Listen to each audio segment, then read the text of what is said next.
Assalamualaikum warahmatullahi wabarakatuh, teman-teman semua penderita asam lambung, hipertensi, psikosomatis, disorder dimanapun kalian berada. Semoga kalian diberikan kesembuhan, diberikan kesehatan, diberikan kesenangan, kebahagiaan, serta ketenangan. Amin amin ya robbal alamin. Baik, berjumpa lagi dengan saya tentunya di channel Berpikir Positif. Masih tetap mengupas gangguan asam lambung, hipertensi, psikosomatis. Bagi teman-teman yang baru saja bergabung, alangkah baiknya subscribe terlebih dahulu agar kalian tidak ketinggalan video-video terbaru mengenai gangguan asam lambung, hipertensi, psikosomatis dari saya. Dan saya bukan ahli dokter, saya bukan ahli psikiater, saya bukan ahli medis, saya penyintas asam lambung, hipertensi, psikosomatis seperti kalian, seperti yang kalian alami, seperti yang kalian rasakan. Harapan saya semoga video ini menjadikan sebab musabab wasilah kesembuhan bagi teman-teman penderita asam lambung, hipertensi, psikosomatis. Minimalnya menemani. Langsung saja teman-teman, untuk sesi kali ini saya akan membahas tentang pikiranmu bisa menjadi obat dari gangguan asam lambung, hipertensi, psikosomatis. Kenapa saya membuat tema ini? Karena gini teman-teman, semua orang yang kena gangguan asam lambung, hipertensi, psikosomatis itu berawal dari pola pikir. Berawal dari pola pikir stres berlebihan, pikiran yang over, sehingga memicu asam lambung GERD. Dari GERD itu membuat kalian itu trauma, karena kalian sering mengalami, apalagi di awal kalian belum mengenal apa itu GERD dan belum tahu apa itu GERD, dan pasti kalian itu tiba-tiba kaget, tiba-tiba prasangka seakan-akan kayak muem, karena rasa sensasi GERD itu serasa kayak muem kan, seperti angin yang naik dari perut ke dada, juga seperti ruh yang mau keluar itu kan, itu namanya GERD teman-teman. Lah tentu ketika orang yang pertama kali merasakan tentu akan kaget, tentu akan cemas, tentu akan takut. Saya dulu juga gitu teman-teman, kalian pasti juga merasakan seperti itu. Nah dari situlah muncullah suatu kewaspadaan kepada diri kita, dan intinya, pada intinya itu kita belum siap M dan takut M. Nah padahal teman-teman, sesuai pengalaman saya dan saya bisa sembuh, dan saya yakin kalian pasti bisa sembuh, ternyata gangguan asam lambung GERD itu tidak berbahaya teman-teman. Itu hanya gangguan pencernaan saja, karena asam lambung, karena lambung itu adalah otak kedua dari manusia teman-teman.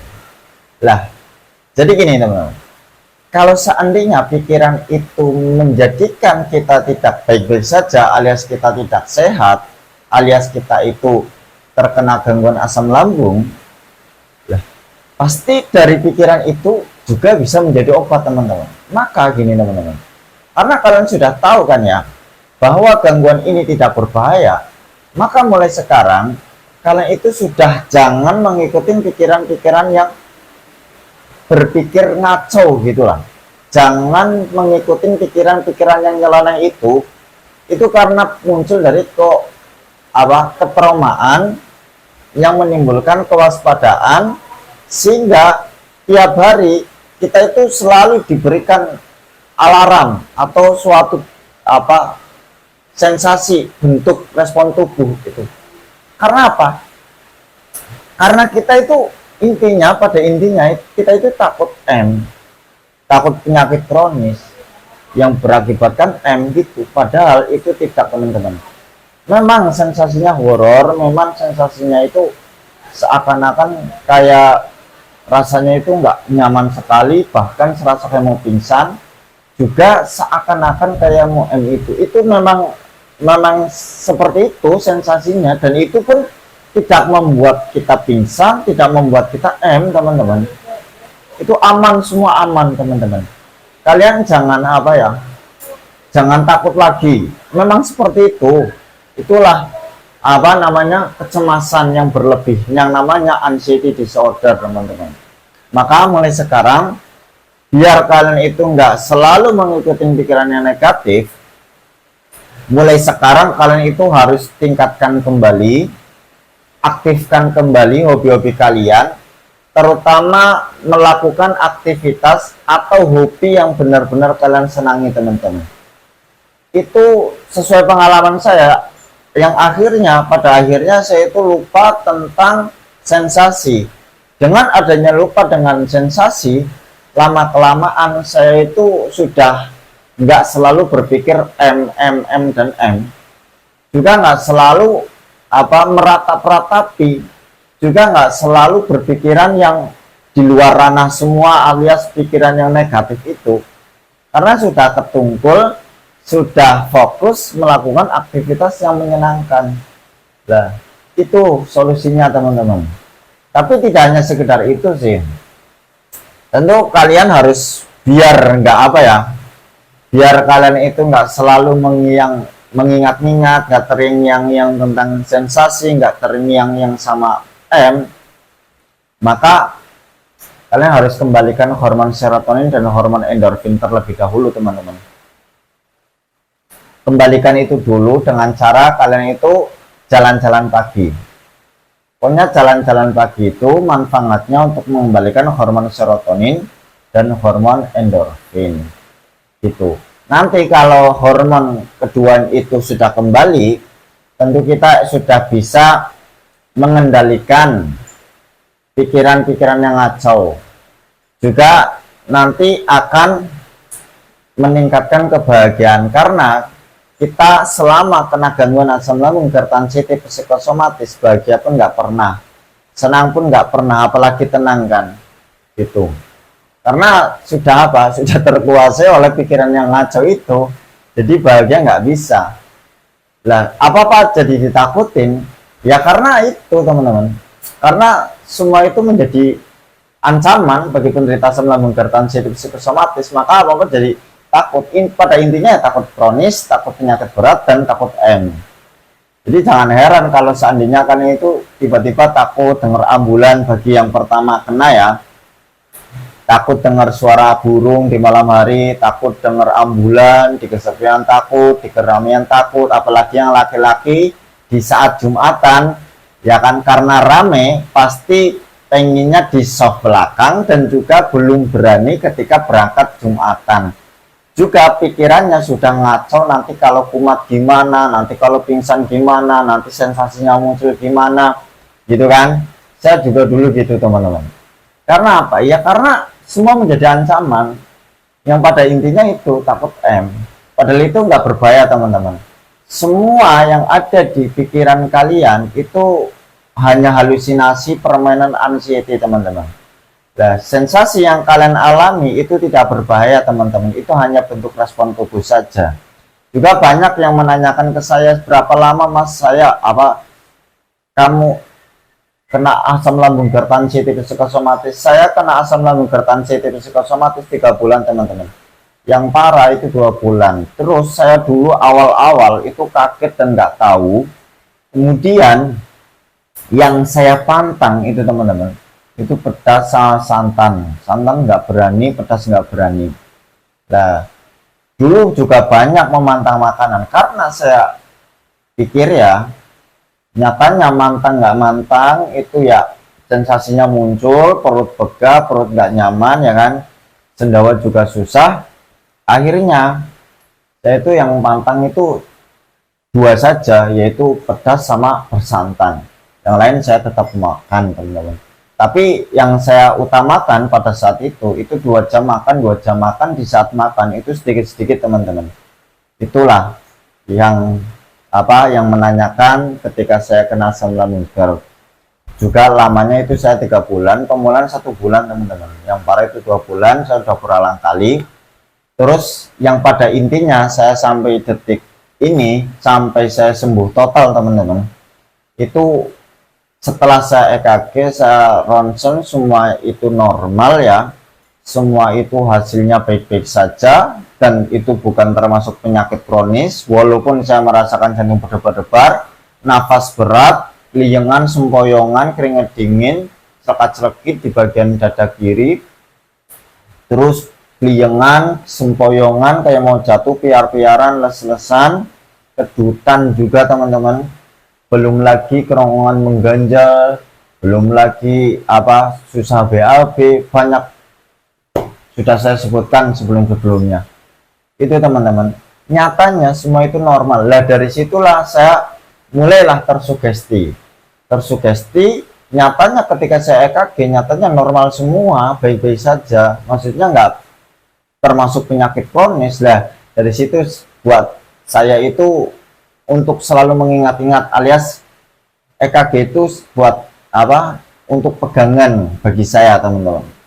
Ketika saya itu ada sensasi, saya langsung ingat, ah kemarin juga di ronsen EKG juga normal kok, baik-baik saja. Walaupun kadang tiba-tiba pikiran yang ngaco itu tetap melawan teman-teman, maksudnya tetap datang. Ah mungkin ini kali ini mungkin yang termasuk penyakit kronis. Walaupun pikirannya seperti itu teman-teman, saya lawan lagi. Alah kemarin normal kok. Ya nyerang terus. Awal-awal dulu saya berlatihnya seperti itu teman-teman. Saya paksakan.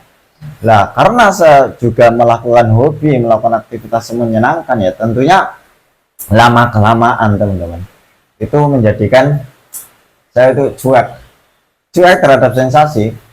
Kalau masa bodoh itu bagi pemula, saya pun dulu juga berat sekali teman-teman, belum bisa. Ya minimalnya cueknya itu saya mengalihkan dengan aktivitas yang lain gitu. Kalau serangan panik, tentu kalau dialihkan nggak bisa ya. Lah solusi yang saya alami teman-teman, atau yang saya lakukan pada saat saya kena gangguan kecemasan, kena serangan panik, langkah awal saya itu minum air hangat teman-teman. Setelah minum air hangat, saya olah nafas, tarik nafas, kemudian sembari saya nyetel musik relaksasi, menyalakan dengerin musik relaksasi sambil saya itu olah nafas. Itulah sesuai pengalaman saya. Pokoknya saya itu sering-sering melakukan aktivitas menyenangkan lah. Lama kelamaan akhirnya saya itu udah enakan teman-teman.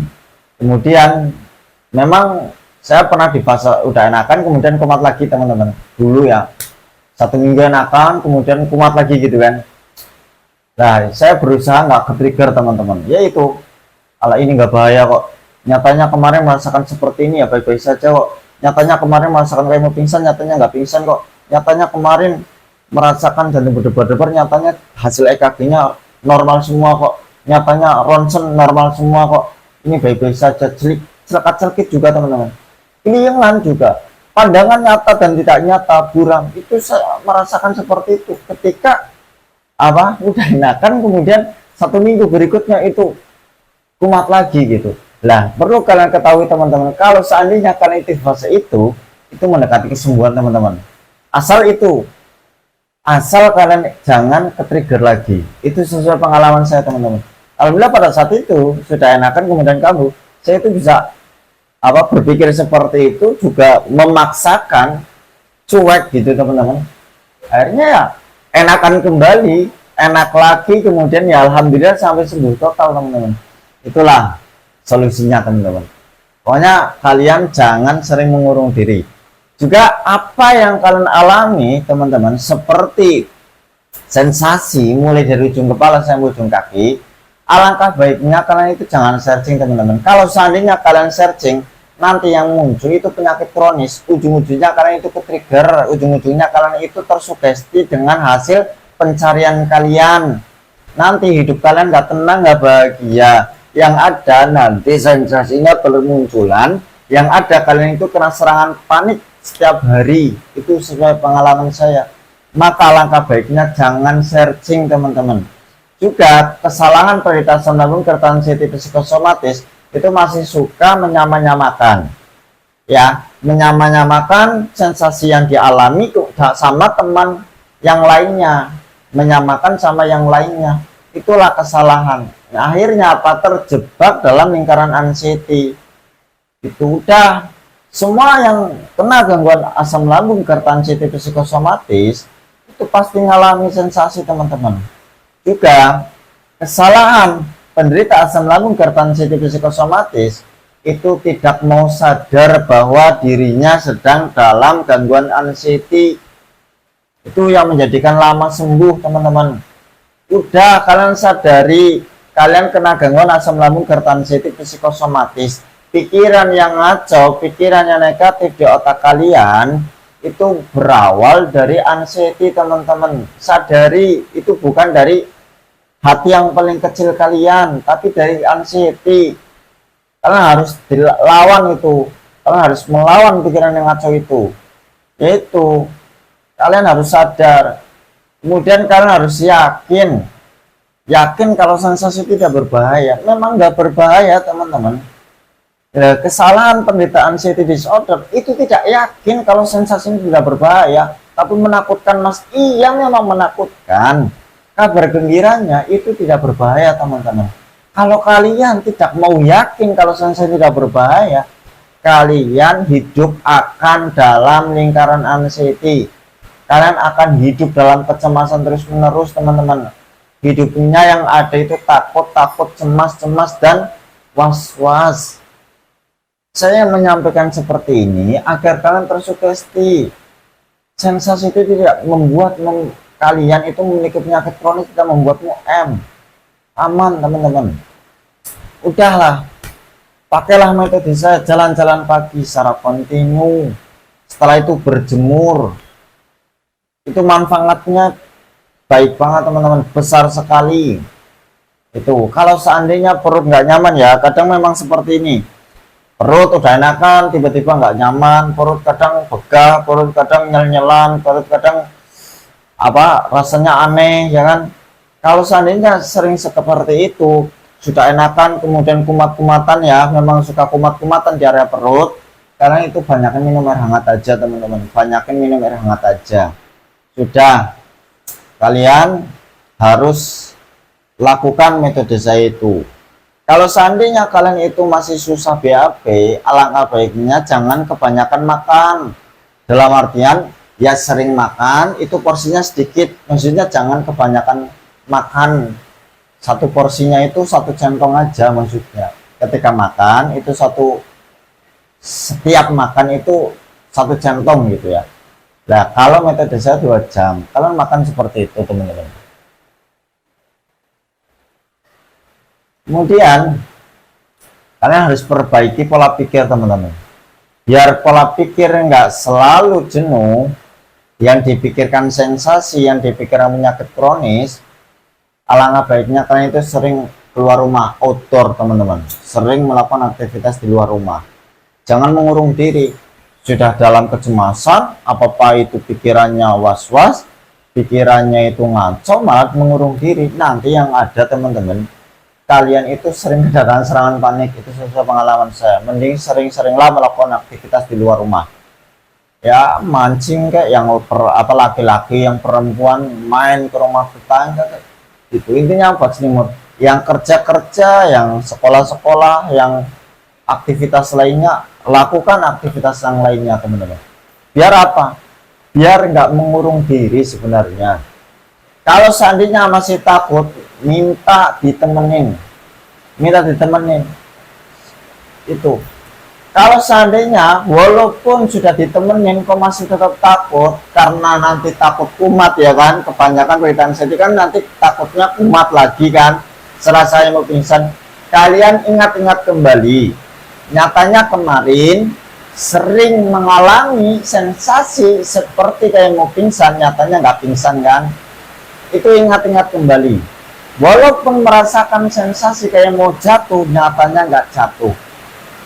Jangan takut, teman-teman. Itu nggak bikin kamu pingsan, nggak bikin kamu jatuh.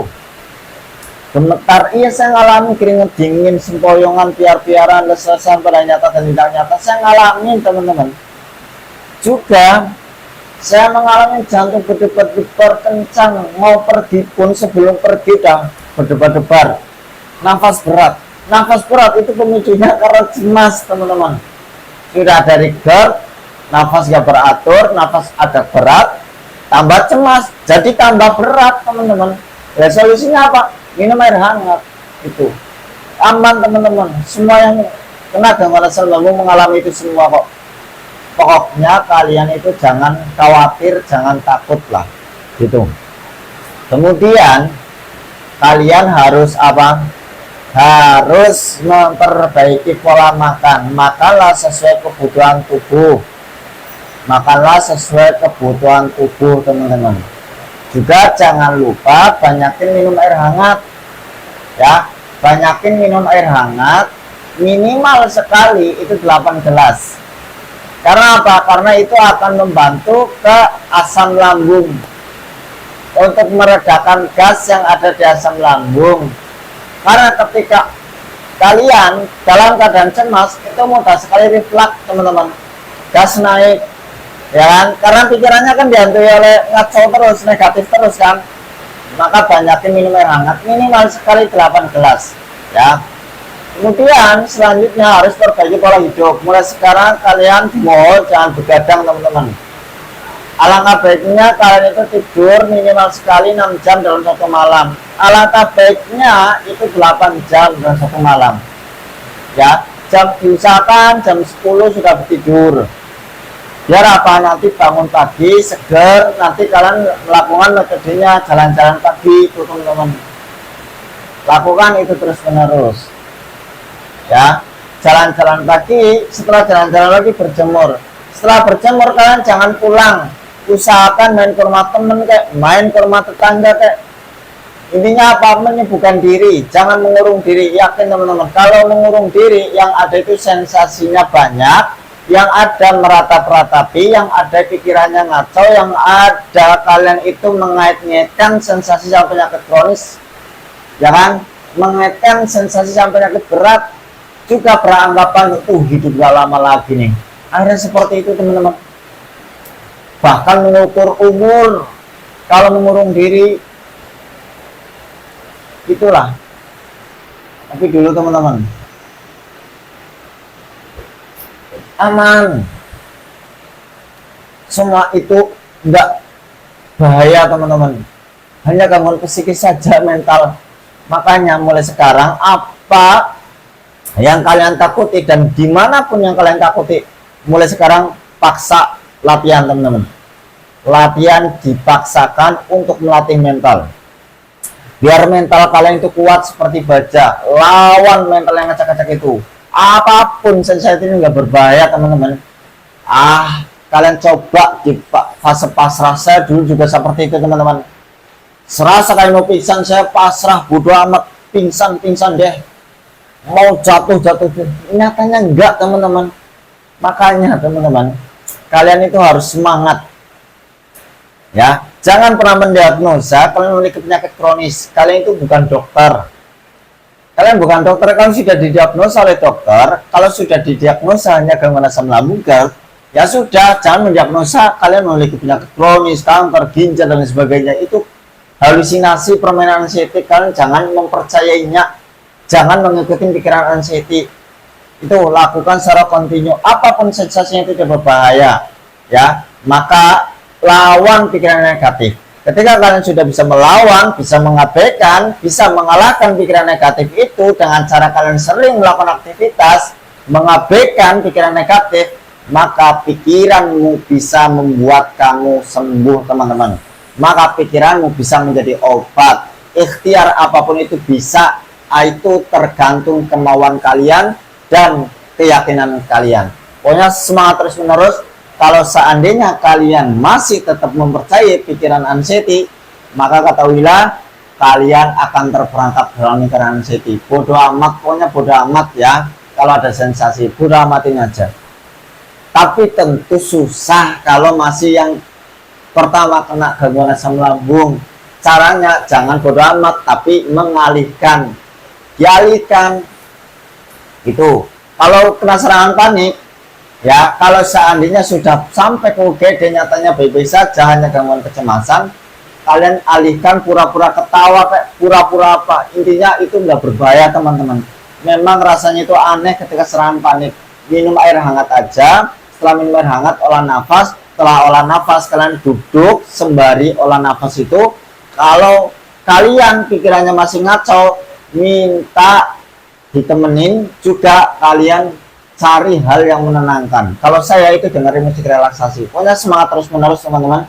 Apapun sensasinya tidak berbahaya. Juga jangan pernah mempercayai anxiety, jangan pernah mempercayai pikiran yang negatif itu. Pikiranmu bisa membuatmu sembuh. juga pikiranmu bisa menjadi obat di tubuhmu, teman-teman. Saya yakin saya bisa sembuh dan kalian juga pasti bisa sembuh. Semangat teman-teman, saya doakan semoga kalian sembuh, semoga kalian diberikan kesehatan, semoga kalian diberikan kebahagiaan, kesenangan, dan ketenangan. Kurang lebihnya mohon dimaafkan. Wassalamualaikum warahmatullahi wabarakatuh.